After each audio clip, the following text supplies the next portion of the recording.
Senhoras senadoras, senhores senadores, espectadores da TV Senado e ouvintes da Rádio Senado, público na tribuna de honra, eu inicio a minha fala, senhor presidente, dizendo que, primeiro, hoje pela manhã, esta casa realizou uma sessão especial para comemorar o Dia Nacional da Consciência Negra, o Dia de Zumbi dos Palmares, o Ano Internacional dos Afrodescendentes, os 23 anos da Fundação Cultural Palmares, um ano de vigência do Estatuto da Igualdade Racial e homenagear o ex-senador Abdias do Nascimento.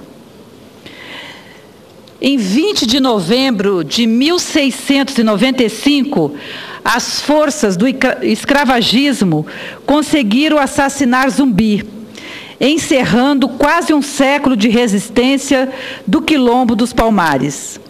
Sabiam elas, contudo, que mais importante do que matar o homem era erradicar o símbolo, pois o exemplo da sua bravura e a semente das ideias libertárias dos quilombolas já haviam se espalhado pelas senzalas do Brasil.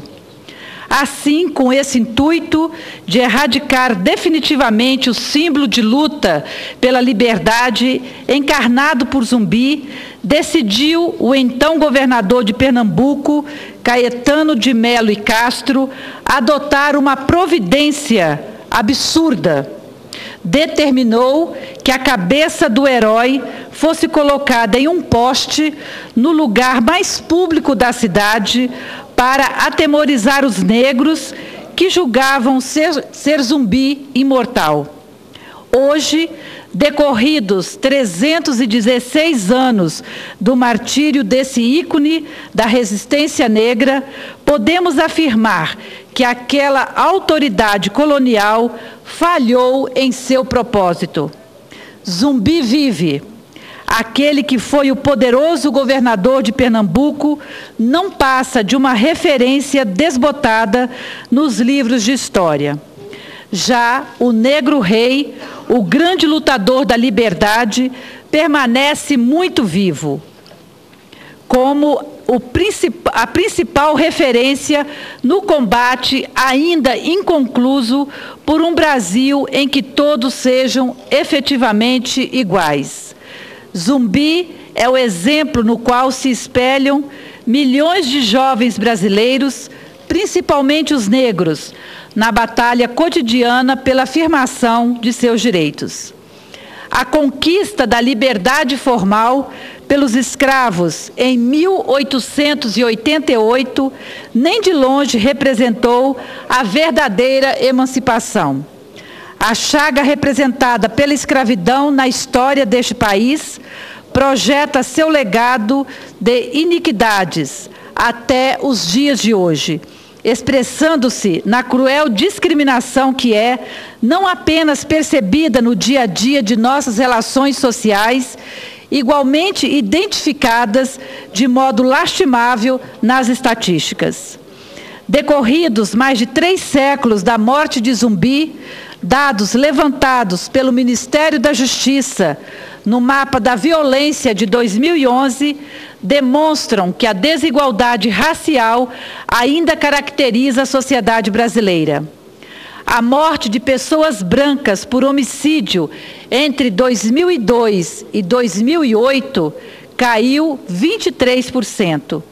No mesmo período, pessoas negras foram muito mais assassinadas no país, com uma taxa de homicídio que aumentou em 20,2%. Os dados trazem que, para cada um branco assassinado em 2008, 2 pessoas negras também foram vítimas de homicídio. E as desigualdades não param por aí. Dados do IPEA demonstram que os negros recebem, em média, 53% do salário dos brancos. Sua escolaridade média é de 5,8 anos, em contraste aos 7,7 anos dos brancos. 55% do trabalho não remunerado no país e 55,4% daquelas atividades realizadas sem carteira assinada são representadas por negros e negras. Ora, senhor presidente, senhora senadora Ana Amélia, demais senadores aqui presentes, se isso não é desigualdade nesse país, o que será? A luta de Zumbi ainda é nossa. Até hoje, a história do povo negro no Brasil tem sido de combate à discriminação racial em suas mais diversas manifestações. Destaco que hoje, no meu estado, o Espírito Santo, o Fórum Estadual de Juventude Negra, o FEJUNES, promoveu a 4ª Marcha Estadual contra o extermínio da juventude negra. Foi um protesto e um alerta para o Estado, que detém a 2ª maior taxa de homicídios do país, com média de 50 assassinatos para cada grupo de 100 mil habitantes. As principais vítimas dessa violência são os jovens negros, moradores das comunidades pobres. É preciso políticas públicas, senhor senador, para os negros nesse país. É preciso acabar com o preconceito, muitas vezes velado. Não podemos desprezar ou diminuir uma população que ajudou e contribuiu para o crescimento desse país em todos os sentidos. O sincretismo é a marca de nossa cultura. Uma cultura com contribuições das mais diversas etnias africanas trazidas no período da escravidão. Uma cultura que é síntese das contribuições de muitos povos que escolheram este território para viver ou para cá foram trazidos como cativos. Destaco ainda, senhoras e senhores senadores, a mulher negra. Lembro algumas referências como Dandara, mulher de Zumbi, guerreira valente, que além de atuar ao lado do companheiro na defesa do quilombo, trabalhou pela manutenção da cultura de matrizes africanas até sua morte. Anastácia, filha do estupro de uma princesa africana por um comerciante português, que durante 2 anos foi obrigada a usar uma mordaça de ferro na boca, que era retirada apenas para que se alimentasse. Chica da Silva, mulher com personalidade autêntica, líder feminina, sabia ler e escrever numa época que quase nenhum negro tinha essa educação. Jamais se resignou com o preconceito. Entre tantas outras personalidades femininas negras que tivemos e temos na história desse país, que precisam ser destacadas, deixo aqui minhas homenagens. Aproveito a data e o tema para ressaltar que também no dia 20 de novembro iniciou os 16 dias de ativismo pelo fim da violência contra a mulher. Mas falarei desse tema em outra oportunidade. Encerro minha fala em alusão ao Dia da Consciência Negra, destacando a importância da aprovação da Lei de Cotas Raciais nas universidades públicas, projeto que tramita nessa casa há muitos anos e sou relatora na Comissão de Constituição e Justiça. A Lei das Cotas Raciais é uma forma de inclusão definitiva do negro e da negra na sociedade brasileira. Precisamos avançar com medidas como essa, para que possamos mudar a visão sobre o negro que predomina na nossa sociedade. Já é passado o tempo de que as negras e os negros brasileiros sejam vistos como cidadãos com direitos e deveres como todos os outros. As ações afirmativas são o caminho a ser trilhado para a valorização da raça negra, assegurando o reconhecimento de seu papel preponderante na construção do Brasil e de nossa identidade cultural, social e religiosa. Parabenizo os negros e as negras deste país pela data, colocando o meu mandato à disposição para as lutas e ações que visem ajudá-los. Zumbi vive. Senhor presidente, senhoras senadores e senhoras senadoras, aproveito ainda o tempo que me é concedido para tratar de um episódio terrível ocorrido no último final de semana. Como muitos dos senhores e das senhoras já devem ter visto, trata-se do ocorrido na cidade de Amambaí, no Mato Grosso do Sul. Me refiro ao massacre da população indígena Guarani Kaiowá do acampamento Keiowá-Caiviri. A comunidade sofreu, na última sexta-feira, ataque de pistoleiros. Cerca de 40 homens, fortemente armados, ocuparam as comunidades. O massacre teve como alvo o cacique Nísio Gomes, de 59 anos, executado com tiros de calibre 12. Depois de morto, o corpo do indígena foi levado pelos pistoleiros, prática vista em outros massacres cometidos contra os Kaiowá-Guarani. Faço questão de, como vice-presidenta da Comissão de Direitos Humanos e Legislação Participativa, repudiar tais atos e tamanha brutalidade. As comunidades indígenas contam com o total apoio do nosso mandato. Crimes como estes não podem ficar impunes. É preciso que os assassinos sejam punidos. A situação em que vive a população indígena no Mato Grosso do Sul e em outras regiões do nosso país não é nada simples. Os casos de violência são muito frequentes e nos remetem mesmo a uma situação de extermínio étnico. Destaco que o grupo indígena que sofreu o massacre no Mato Grosso do Sul estava acampado em uma área em litígio e à espera da continuidade do processo de regularização fundiária da terra indígena. O acampamento se localiza na região sul daquele estado, a menos de 100 quilômetros da fronteira com o Paraguai. Fica em uma pequena parte da área de ocupação tradicional chamada Guaiviri. A área está inserida no conjunto de terras indígenas que deverão ser demarcadas. O processo de identificação dessas áreas começou em 2007 e, desde então, vem sendo repetidamente interrompido pelos conflitos políticos que o envolvem.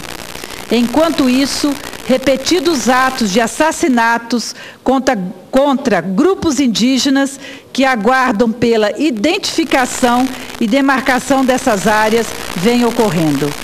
A situação de insegurança e medo vivido pelas populações indígenas é insustentável. Vemos hoje os direitos humanos serem totalmente desrespeitados.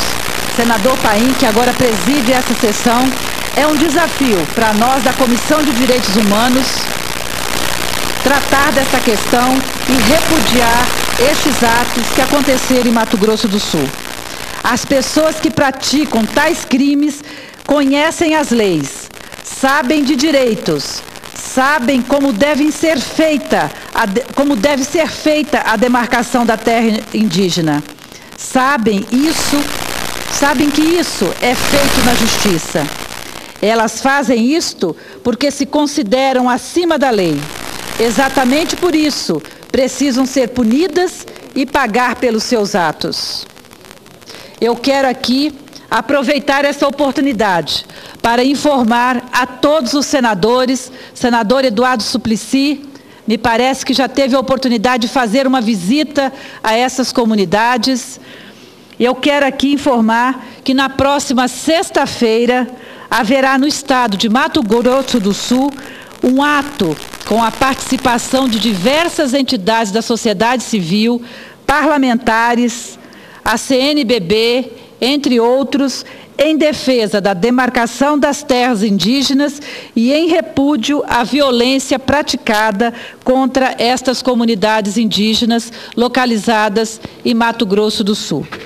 Era isso que eu tinha a dizer. Senadora Ana Rita, sim, senador. me permite, quero primeiro externar a minha solidariedade à sua manifestação em memória de todos aqueles que, como Zumbi de Palmares e tantos outros, batalharam pela igualdade racial, manifestar meu apoio a Vossa Excelência neste sentido, e segundo, também neste alerta que faz em solidariedade aos índios do Mato Grosso do Sul, tendo em conta este assassinato totalmente descabido, conforme salienta Vossa Excelência, não é forma de estar se resolvendo disputas diárias, e é muito importante que haja esta manifestação de solidariedade. Então, cumprimento Vossa Excelência por, inclusive, em nome da Comissão de Direitos Humanos, como vice-presidente e presidindo está aqui o nosso presidente Paulo Paim, certamente solidário a esta sua iniciativa. E também quero cumprimentá-la, porque hoje, ali na Comissão do Meio Ambiente, as emendas que pude ter a oportunidade de assinar com Vossa Excelência para a Comissão, seja na Comissão de Constituição e Justiça e de Agricultura e Reforma Agrária, seja agora na Comissão de Meio Ambiente, foi em grande parte considerada pelo relator Jorge Viana, senador Jorge Viana, no que diz respeito à importância da agricultura familiar no projeto do Código de Reserva Florestal. Meus cumprimentos a Vossa Excelência. Agradeço, senador Eduardo Suplicy, pelo à parte, e quero dizer que muito me honrou também, porque a emenda que nós apresentamos na Comissão de Meio Ambiente, tivemos a grata alegria de ter Vossa Excelência como signatário junto comigo. Então, quero agradecer também pelo apoio, pela presença e pelo estímulo que tem nos dado. E quero também aqui aproveitar a oportunidade, senador Eduardo Suplicy, para parabenizá-lo pelo brilhante pronunciamento que Vossa Excelência fez hoje pela manhã, durante a sessão solene, em homenagem ao Zumbi dos Palmares. E, para finalizar, senhor presidente, quero dizer que essa situação de Mato Grosso do Sul não pode ficar impune. É uma realidade de Mato Grosso do Sul que tem desdobramentos também em outros estados. Sabemos que as comunidades indígenas dos mais variados estados, e aqui eu quero me referir de modo particular ao estado do Espírito Santo, tem colocado esta pauta permanentemente com relação à demarcação das terras indígenas como uma pauta extremamente importante. Então, é preciso que tenhamos uma atitude urgente, repudiando este ato, que não é possível numa sociedade democrática como a nossa, situações como essa continuem acontecendo, que não atinge apenas as comunidades indígenas, mas atinge a todos que lutam por justiça e por igualdade neste país. Então, é isso que eu gostaria de dizer. Muito obrigada pela paciência de nos ouvir. Obrigado, senhor presidente. Parabéns, senadora Ana Rita, e a minha total solidariedade à Comissão de Direitos Humanos. Vossa Excelência, que é vice-presidente, está inteiramente à disposição para darmos o encaminhamento necessário para ajudar nesta questão.